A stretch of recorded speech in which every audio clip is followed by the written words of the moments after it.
Subida da Serra, rodovia RJ-116, que liga a Baixada Fluminense a Nova Friburgo. Levam-se aproximadamente 35 minutos nessa subida, avistando-se uma belíssima vista da Mata Atlântica.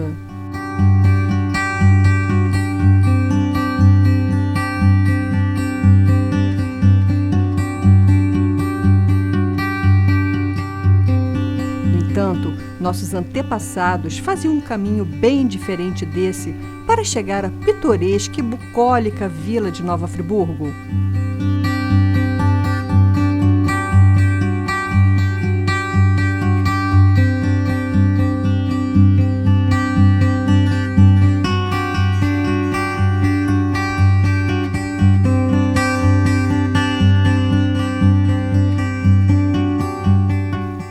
Percorremos essa antiga rota que a população denominava de Caminho do Barão. O barão a que se refere era o Barão de Nova Friburgo, proprietário de uma dezena de fazendas de café em Cantagalo e 2 em Nova Friburgo, a Fazenda São Lourenço e a Fazenda do Cônego.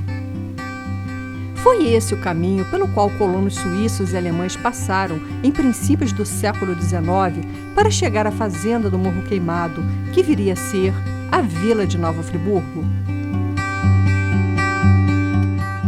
Fomos fazer essa antiga rota dos tropeiros e dos colonos e mostrar todo o caminho até a localidade de São Lourenço, no distrito do Campo do Coelho.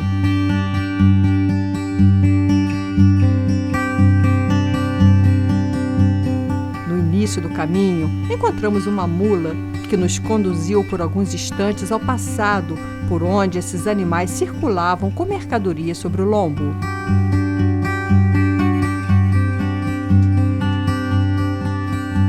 Fomos guiados por Dalva Bruch, descendente de colonos alemães, que costuma fazer esse caminho histórico no mês de maio, em memória aos colonos que fizeram esse percurso no início do século XIX.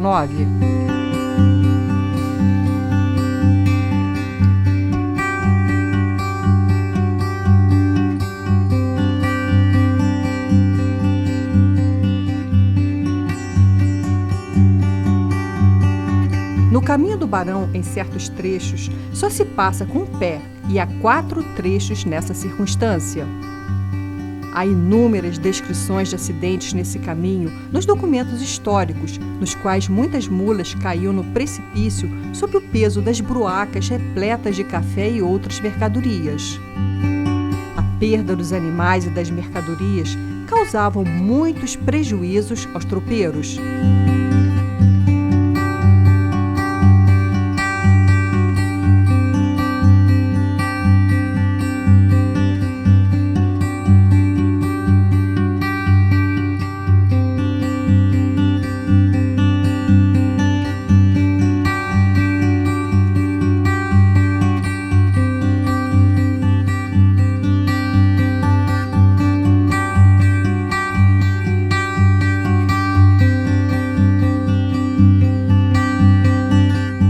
Esses caminhos, água é o que não falta e aproveitamos esses mananciais para encher as garrafas.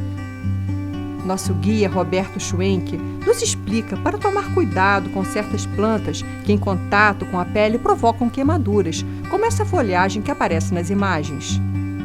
E Roberto nos concedeu a primeira entrevista. Roberto, nós ouvimos agora um canto de tucano, né? Tem um tucano cantando ali, que é sinal que a preservação tá em dia, né? E que outros pássaros a gente pode encontrar aqui nessa mata? Pela caminhada que a gente pode encontrar o araçari, que é da mesma família do tucano. Tem o siricuá, que ele é preto e amarelo. Tem o subiador, que é preto e amarelo também, com espetinho preto. Tem vários tipos de passarinho. Tem a capoeira, tem o inhambu. Nessa região aqui tem o macuco, que é a mesma coisa que uma galinha. Tem o jacu, tem a jacutinga, tem vários tipos. Maritaca? Maritaca, tem maracanã, tem o periquito verde. Se a casa até der sorte de topar pela trilha, a gente pode até ver algum. Certo. Agora, só mais uma coisa. Qual o melhor mês e qual a melhor temperatura para fazer esse tipo de caminhada? é agora no inverno, porque não corre tanto risco de chuva. E com esse tempo assim tapado, que é menos calor para a gente andar, é menos perigoso e para a gente caminhar é até melhor, porque o ar fica mais puro.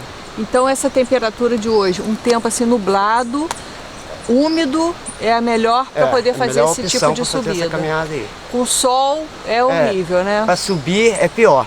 Cansa bem mais. Certo. Agora você falou uma coisa também da questão de cobras, né? Você falou que quando a gente estiver fazendo essa caminhada, tomar cuidado com... aonde você vê assim, a gente, cabeceira da roça, a gente fala malha. A malha quer dizer que no meio do mato tem um clarãozinho de sol. É perigoso porque ela sai do frio para vir esquentar o sol nessas meias. Então a gente tem que andar meio olhando. Ficar atento com essas clareiras. Onde vai botar o pé, onde vai botar a mão, porque de repente nesse meio aí pode ter uma cobra esquentando o sol. Mas isso quando tiver sol. Então a temperatura ideal é a de hoje, como a gente está fazendo, mês de julho e com esse tempo fechado. Com certeza. Tá okay. Esse tempo aí é ideal. Tá, obrigada.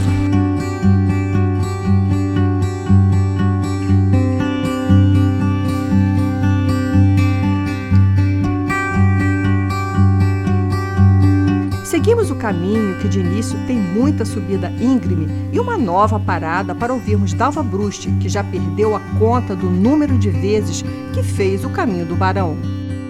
Dalva, essa trilha, né, ficou conhecida pelas pessoas que fazem essa caminhada como a trilha do imigrante.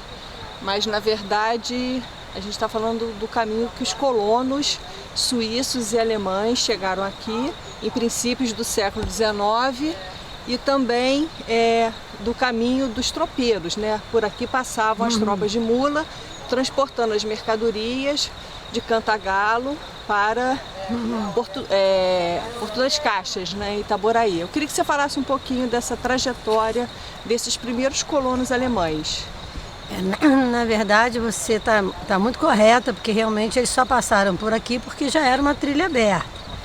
E passaram por aqui carregando utensílios, carregando... Muitos trouxeram aqueles carrilhão, que é aqueles enormes relógios, né? Família, crianças, idosos. Então, nas mulas iam as senhoras e as crianças e os idosos. E os homens iam a pé, né? E nas mulas também um pouco da mudança. Mas o que acho que é muito importante é que eles tiveram que fazer uma parada, né? E a gente acredita que essa parada tenha acontecido no Largo de São Lourenço, que dividiu a trilha no meio. São Lourenço cresceu no meio da trilha, né? Porque eles subiram com muita dificuldade, então não haveria condição de chegarem todos ao mesmo tempo. Tanto que a primeira leva chegou no encontro dos rios, lá, onde agora é a Praça Marcílio Dias, no dia 3. E o restante chegou no dia 4. Né? Não conseguiram chegar. De maio de 1824. Exato. Certo. E ali, porque tinha o Rio Cônego, né, que descia, e tinha o Rio Santo Antônio. Ali ele juntava os dois e formava a cabeceira do Rio Bengala. Naquele largo ali é que eles acamparam durante 3 meses, enquanto as casas dos suíços eram desocupadas para que eles entrassem. Tá certo. Então a gente está começando aqui uma trajetória histórica, né, dos colonos alemães em princípios de 1824, em maio, né, mais precisamente. Mas é uma homenagem a todos, né? Todos os outros que também passaram aqui.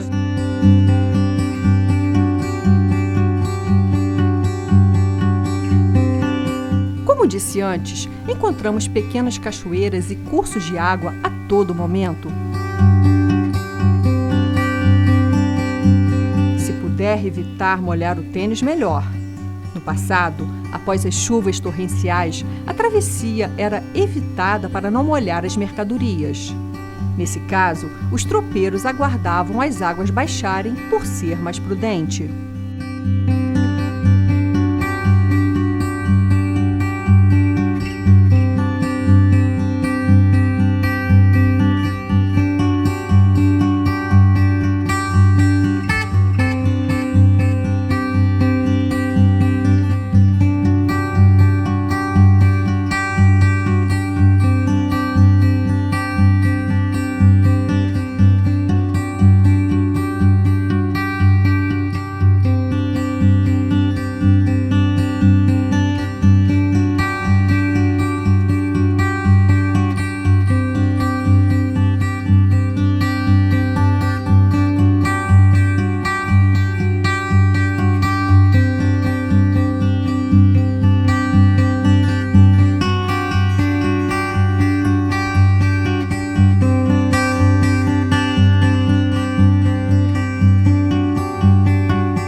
Silva, o que uma pessoa deve levar como alimento e bebida para uma caminhada como essa?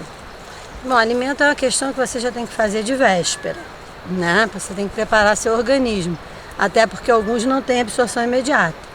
Mas você tem que lembrar, se você vai ter um grande consumo de energia, duas coisas você vai consumir, carboidrato e glicose.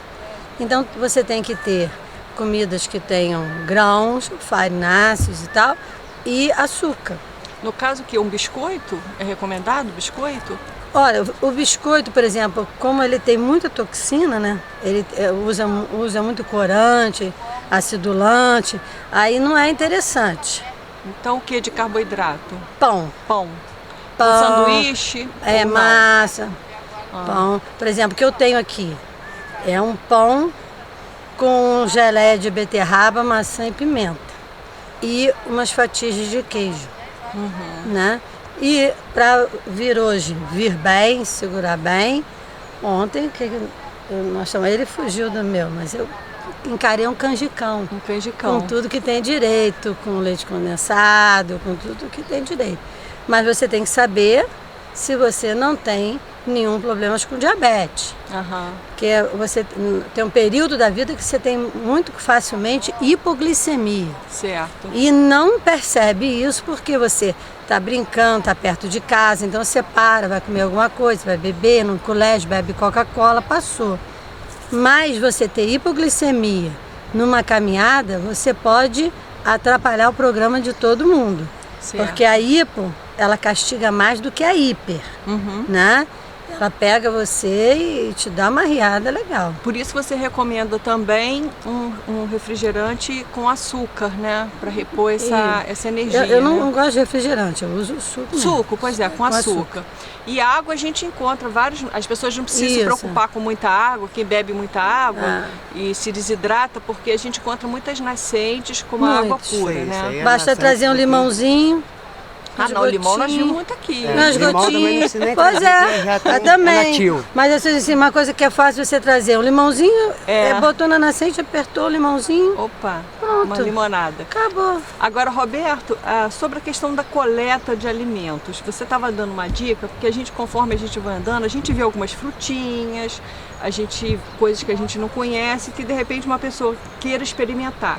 Qual é a dica que você dá para saber se a gente pode comer essas frutinhas ou não? A dica que eu dou é porque geralmente quando você olha no chão que tem muitas frutas e nada está comendo, então sementinhas, né? Semente ou uma fruta que você achou bonita no chão, nada comeu. Se você não viu um beliscado de passarinho, se você não viu um comido de uma gambá, nada disso, você não come, não mexe, porque aí é venenosa. Agora, se você topar uma fruta no chão, qualquer uma fruta que tenha passarinho comido, uma gambá ou qualquer outro bicho, aí você pode comer, que mal não vai fazer. Tá certo, né? Imitando a natureza. Né? Tem uma frutinha muito complicada que é o azedinho, que a gente gosta, mas tem uma muito parecida com o azedinho que é venenosa. É o tal do conde, aquele não, espécie nenhuma pode comer, que pode causar diarreia, vômito, febre, dá até... E é rápida. E ela tem nessa rota? Tem. Conde? Então tem que tomar cuidado, tem que ter a mordidinha do passarinho, Se né? tiver a mordidinha do passarinho, pode comer que é bom. Agora eu queria só uma coisa, você falou sobre a bananeira. A gente vê algumas bananeiras nessa região, você falou que a bananeira é importante porque ela segura a terra, né? Ela preserva, né? Porque não deixa escorrer aquela barranceira, que segura, porque as raízes dela vão longa. Então é a natureza ajudando a natureza. Agora, Roberta, aponta pra gente aí onde é que a gente vai na nossa caminhada. Nesse topo do meio aqui, a gente vai passar em frente àquelas pedras ali, que a gente vai subir aqui, fazer lançante, vamos descer na grota e vamos passar em frente àquelas pedras lá. Naquela ponta virando para trás lá. A gente vai entrar naquela mata ali, né? Vamos ter que subir esse pedação aí. Tá bom. Por isso que tem que estar bem nutrido, né? Isso mesmo. Ok, obrigada.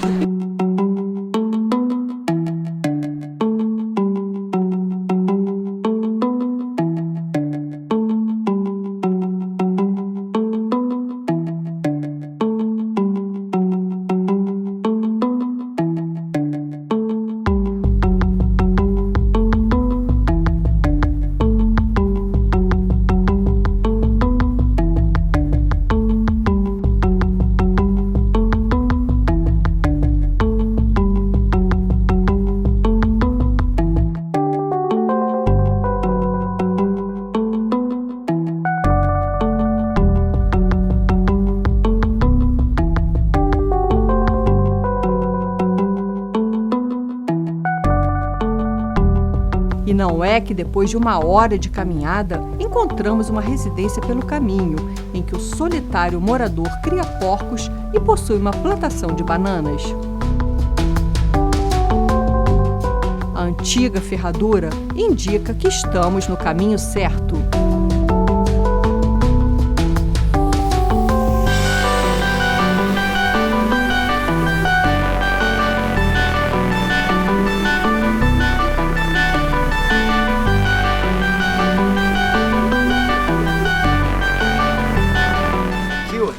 Essa trilha aqui é onde os moradores aqui da região aqui passam para poder apanhar água para tocar o gerador.